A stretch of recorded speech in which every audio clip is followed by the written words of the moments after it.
Petrol और diesel के दाम को लेकर अब सियासत तेज हो गई है। प्रधानमंत्री नरेंद्र मोदी ने राज्य सरकारों से वैट कम करने की कोशिश की तो बंगाल की सीएम ममता बनर्जी से लेकर महाराष्ट्र के मंत्री तक पीएम मोदी पर भड़क गए।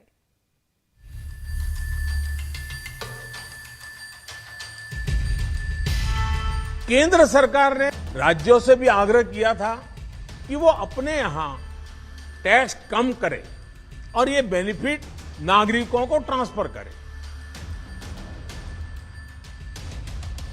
सेंट्रल को दो 50% टैक्स का रेवेन्यू, स्टेट को मिलना चाहिए 50%, but they were not agreed. ये तो हमको 75% तो उन्होंने तुल के ले जाता है, तो स्टेट कैसे चलेगी? प्रधानमंत्री जी एक दिशा दशा निर्धारित कर दें, पेट्रोल और डीजल और रसोई के गैस को भी जीएसटी के दायरे में ले आए। पेट्रोल डीजल की कीमतों को लेकर प्रधानमंत्री मोदी ने गैर बीजेपी शासित राज्यों को कटघरे में क्या खड़ा किया। एक एक कर इन राज्यों के मुख्यमंत्रियों ने पीएम और केंद्र सरकार के खिलाफ मोर्चा खोल दिया। आपको इन विरोधियों की पूरी बात सुनाएं, उससे पहले आपको सुनवाते हैं पीएम मोदी का वो बयान जिसके बाद ये भड़क उठे हैं। जैसे पेट्रोल डीजल की कीमतों का एक विषय हम सबके सामने है। देशवासियों पर पेट्रोल डीजल की बढ़ती कीमत का बोझ कम करने के लिए केंद्र सरकार ने एक्साइज ड्यूटी में कमी की थी। पिछले नवंबर महीने में कम की थी। केंद्र सरकार ने राज्यों से भी आग्रह किया था कि वो अपने यहां टैक्स कम करे और ये बेनिफिट नागरिकों को ट्रांसफर करे। इसके बाद कुछ राज्यों ने तो भारत सरकार की इस भावना के अनुरूप यहां टैक्स कम कर दिया, लेकिन कुछ राज्यों द्वारा अपने राज्य के लोगों को इसका कोई लाभ नहीं दिया गया।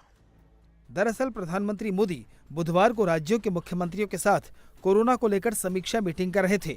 इसी दौरान उन्होंने उन राज्यों से पेट्रोल डीजल पर वैट की दर कम कर अपने राज्य की जनता को देने की अपील की, जिन राज्यों ने अब तक पेट्रोल डीजल पर वैट में कटौती नहीं की है।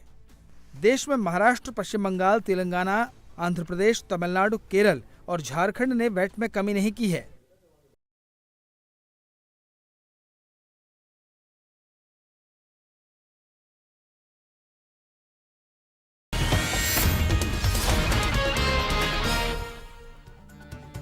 आज असम के दौरे पर जाएंगे पीएम मोदी। कई कार्यक्रमों में करेंगे शिरकत, राज्य को कई बड़ी सौगातें देंगे।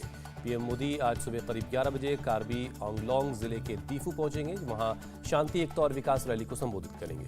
पीएम मोदी दीफू में शिक्षा क्षेत्र में 500 करोड़ से ज्यादा की परियोजनाओं की आधारशिला रखेंगे।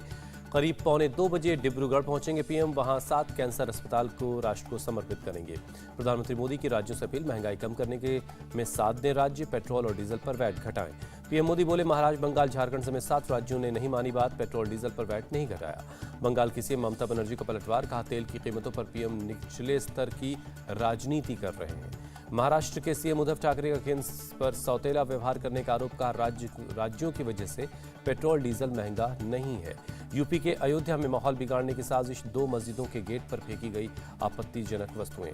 अयोध्या में एक सड़क पर अपशब्द लिखे कागज को फेंका गया। मामला सामने आने के बाद एक्शन में है पुलिस। अयोध्या में पुलिस ने धर्मगुरुओं के साथ बैठक की, स्थानीय लोगों को भी सख्त कार्रवाई किए जाने का भरोसा दिया। लाउड स्पीकर के मामले में अखिलेश का बीजेपी पर हमला, कहा पेट्रोल डीजल जैसे बुनियादी सवालों से ध्यान हटाने के लिए लाउड स्पीकर पर छेड़ी गई है बहस। यूपी के सहारनपुर में सरकार के आदेश के बावजूद कुछ मंदिरों पर लाउड स्पीकर लगाने की कोशिश हुई। लाउड स्पीकर लगाने का वीडियो सामने आने के बाद पुलिस ने लिया एक्शन। शिशु कंबोज नाम के शख्स को गिरफ्तार किया गया। मऊ, बलरामपुर, गोंडा और सीतापुर में पिछले 48 घंटे में 700 से ज्यादा लाउड स्पीकर हटाए गए हैं। आजमगढ़ में 200 और सीतापुर में 600 से ज्यादा लाउड स्पीकर उतरवाए गए। यूपी में अब तक करीब 11,000 लाउड स्पीकर हटाए गए हैं। 35,000 से ज्यादा लाउड स्पीकर की आवाजें कम की गई हैं। मिर्जापुर में 93 धार्मिक स्थलों से हटाया गया लाउड स्पीकर। 107 धार्मिक स्थलों पर स्पीकर की आवाज कम करवाई गई। All India Muslim personal law board के सदस्य मौलाना खालिद रशीद की अपील, मस्जिदों से गैर जरूरी लाउड स्पीकर खुद हटाएं। भीमा कोरेगांव मामले की जांच कमेटी ने शरद पवार को किया तलब, 5 और 6 मई को मुंबई में होगी पूछताछ। अमरावती में नवनीत और रवि राणा के घर पर सुंदरकांड का पाठ हुआ। रवि राणा के जन्मदिन पर समर्थकों ने किया आयोजन। उत्तरी दिल्ली नगर निगम ने रोहिणी क्षेत्र में अतिक्रमण हटाओ अभियान चलाया। सरकारी जमीन से अस्थायी और अस्थायी अतिक्रमण को हटाया गया। आज Madhya Pradesh BJP core committee की बैठक में शामिल होंगे जेपी नड्डा। अगले साल होने वाले विधानसभा चुनाव को लेकर बनेगी रणनीति। आज इफ्तार पार्टी में तेजस्वी यादव से फिर मिलेंगे नीतीश कुमार। जेडीयू के एक नेता के घर पर दावत इफ्तार का होगा मौका। मुंबई में एनसीपी ने किया इफ्तार पार्टी का आयोजन। शरद पवार समेत तमाम नेता मौजूद रहे। अखिलेश के बयान पर भड़के शिवपाल यादव, कहा मुझे बीजेपी में भेजना चाहते हैं तो सपा से निकाल क्यों नहीं देते। पुलवामा में सुरक्षा बलों ने 2 आतंकियों को मार गिराया। एनकाउंटर में 1 जवान जख्मी, ऑपरेशन जारी है। मारे गए दोनों आतंकी अलबद्र संगठन से जुड़े। मौके से AK-47 राइफल मिली। पंजाब के Sultanpur Lodhi railway station master को मिला धमकी भरा खत। स्टेशन और धार्मिक स्थलों को उड़ाने की धमकी। भारत दौरे पर मालदीव के स्पीकर मोहम्मद नशीद लोकसभा स्पीकर ओम बिरला से मुलाकात की। दिल्ली में कोरोना मरीजों की तादाद में भारी उछाल। 24 घंटे में सामने आए 1367 मरीज, 1 शख्स की जान गई। मुंबई में लगातार दूसरे दिन कोरोना के 100 से ज्यादा केस मिले। शहर में एक्टिव केस की संख्या 563 है।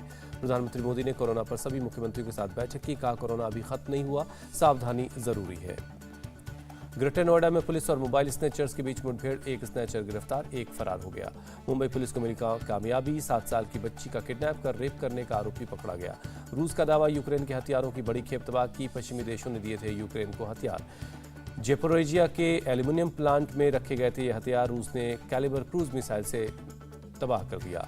रूस ने यूक्रेन के डोनेट्स्क समेत पूर्वी हिस्सों पर हमला किया तेज। यूक्रेन ने 7 रूसी विमान, हेलीकॉप्टर और यूएई को मार गिराने का दावा किया। पुतिन ने फिर दी परमाणु हमले की धमकी। कहा यूक्रेन के सैनिक अभियान में कोई बाहरी दखल देता है तो रूस तुरंत कड़ा जवाब देगा।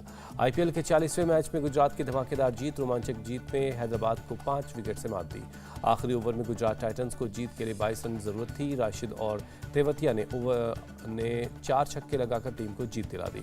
राशिद खान ने 11 गेंद में 33 रन बनाए। तेवतिया के बल्ले से 21 गेंद में 40 रन निकले। गुजरात टाइटंस ने सनराइजर्स हैदराबाद को हराकर पॉइंट्स टेबल में टॉप पोजीशन हासिल कर ली है। हैदराबाद तीसरे नंबर पर है। आईपीएल में आज दिल्ली कैपिटल्स का मुकाबला कोलकाता नाइट राइडर्स से होगा। मुंबई के वानखेड़े स्टेडियम में शाम 7:30 बजे से है मुकाबला। इंडिया टीवी हर वक्त हर जगह डाउनलोड करने के लिए सर्च करें India TV news Google play store या ऐप स्टोर पर।